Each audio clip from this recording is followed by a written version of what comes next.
पप्पू यादव हमारे साथ इस वक्त जुड़ गए हैं सीधे। अभी हमने उनका ब्रेकिंग न्यूज में बयान भी सुना। पप्पू यादव जी, आपने साफ तौर पर कहा है कि भाई बिना धन कुबेर के और बिना वोट चोरी के भारतीय जनता पार्टी और एनडीए वहां सरकार नहीं बना सकती। ये आपकी नाउम्मीदी है या अति आत्मविश्वास है?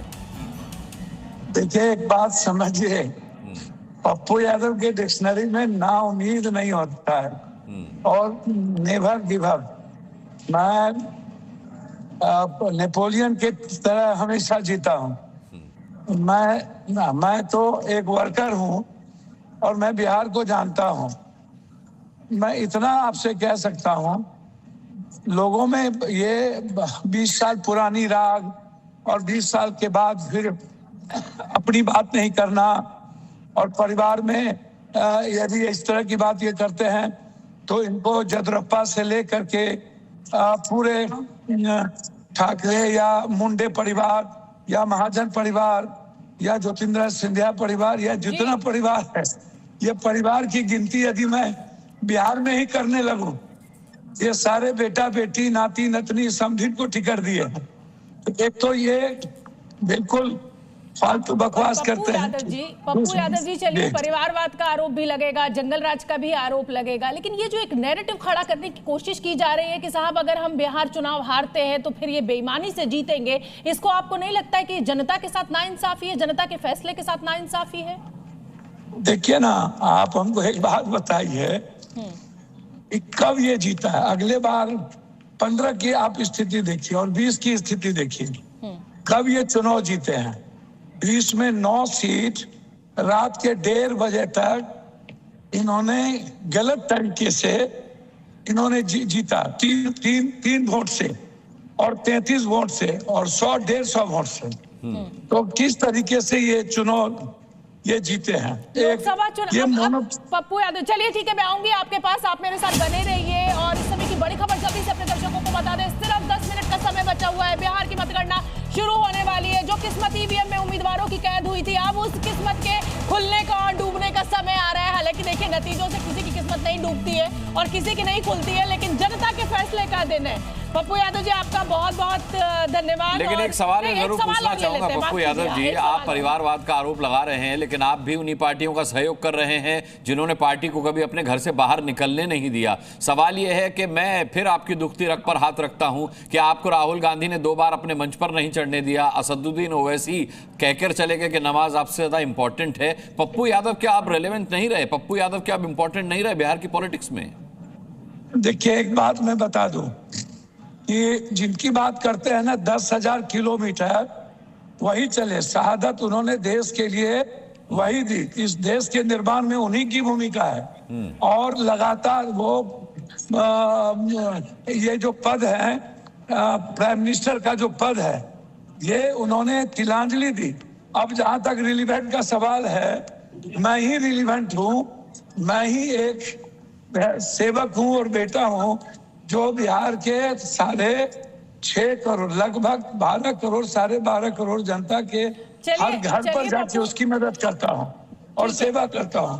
देखिए, मुझे उम्मीद है कि महागठबंधन की सरकार बनेगी। एक बड़ी खबर दर्शकों को बता दें, उसके बाद एक बड़ा अहम सवाल मुझे आपसे पूछना है। इस समय की बड़ी खबर यह है कि बिहार की मतगणना बस अब थोड़ी देर में शुरू होने जा रही है। 8 मिनट का समय एग्जैक्टली बचा हुआ है और सबसे पहले पोस्टल बैलेट की गिनती होगी। स्ट्रांग रूम के ताले खोल दिए गए, तमाम जो अधिकारी हैं वो इस समय स्ट्रांग रूम में मौजूद है और घड़ी का कांटा 8 पे पहुंचेगा नहीं कि ये काउंटिंग शुरू होगी। पप्पू यादव जी, मैं एक सवाल और आप, अच्छा, पप्पू यादव जी से हमारा संपर्क प्रशांत का मैं रुक करती हूँ। प्रशांत, बिहार की राजनीति मोटी कई सालों से मैं इलेक्शंस को कवर कर रही हूँ। बिहार की राजनीति जो है वो 3 पार्टियों के इर्द गिर्द घूमती है। जो भी 2 पार्टियां साथ आ जाती हैं वो तीसरा उसमें हार जाता है। इस बार इस जनसुराज के आने से आपको क्या लग रहा है, खेल कितना ऊपर नीचे हो सकता है? क्योंकि 3 पार्टियां जो 2 एक साथ वो सत्ता में।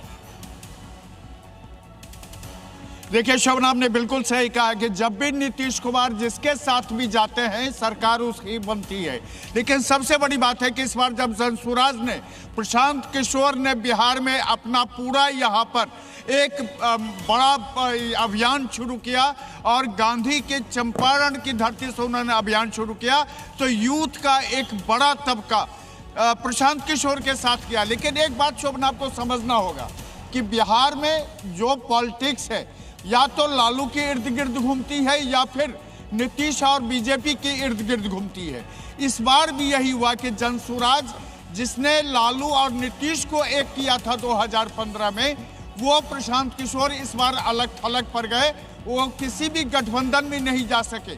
हालांकि उनकी कोशिश रही कि बिहार की 243 सीटों पर पिछले 2 साल से उन्होंने यात्रा करके, पद यात्रा करके उन्होंने कोशिश की कि वहां के लोगों को अपने लिए जनसमर्थन तैयार करें। लेकिन सबसे बड़ी बात ये रही शोभना कि आपको ये समझ लीजिए कि प्रशांत किशोर के साथ यूथ का एक बड़ा तबका तो गया, लेकिन उस तबके का असर वोट पर क्या पड़ेगा ये कहना अभी थोड़ा मुश्किल है, क्योंकि अब बस काउंटिंग शुरू हो गई है। लेकिन प्रशांत किशोर की कोशिश बहुत रही, 239 सीटों पर बिल्कुल 6 मिनट की देरी और है, बस 6 मिनट में हमें पहला रुझान मिलना शुरू हो जाएगा। 6 मिनट बिहार में मतगणना बस कुछ ही पलों में, अब काउंटडाउन शुरू हो चुका है। देखिए 6 मिनट का वक्त बाकी है। जी न्यूज आपको सबसे पहला रुझान दिखाएगा। 243 सीटों पर ये वोटों की गिनती शुरू होगी, जैसा कि हम आपको लगातार बता रहे हैं। और आप जानते हैं कि पहले पोस्टल बैलेट की गिनती होगी और उसके बाद ईवीएम से मतों की गिनती शुरू होगी। सुमंत हमारे साथ हैं, लगातार जुड़े हुए हैं जेडीयू दफ्तर से। सुमंत। बिल्कुल बिल्कुल, देखिए अनुराग, जैसे मैंने आपको बताया कि धीरे धीरे अब यहाँ भी अब सुरक्षा भी बढ़ा दी गई है, थोड़ी सी हलचल भी बढ़ी है, कुछ कार्यकर्ता भी इक्के दुक्के आने शुरू हो गए हैं। और निश्चित रूप से पोस्टर ने जो बिहार जो सुबह सुबह कहेंगे हल्की हल्की ठंड भी थी, और ठंड में कहीं ना कहीं सियासी सरगर्मी इन पोस्टरों ने बढ़ा दी है। और अब से थोड़ी देर बाद जैसे जैसे अब काउंटिंग और रुझान आने शुरू होंगे और अब उसके बाद तस्वीर साफ होती चली जाएगी। और माना जा रहा है कि जैसे ही अगर और इस समय की बड़ी खबर आपको बता दें, सिर्फ 5 मिनट का वक्त बचा हुआ है। दिल की धड़कनें तेज हो रही हैं, कार्यकर्ताओं का जोश हाई है, सब अपने अपने पॉलिटिकल ऑफिसेज में मौजूद है, यानी दफ्तरों में मौजूद है। बड़ी स्क्रीन लगी हुई है, नतीजे देखे जा रहे हैं। और मैं आपको ये आश्वस्त कर रही हूँ कि जी न्यूज पर सबसे तेज नतीजे मैं और अनुराग, प्रत्युष और अखिलेश लगातार आपके लिए लेकर आएंगे। काउंटिंग शुरू होने में सिर्फ 5 मिनट बचे हुए हैं।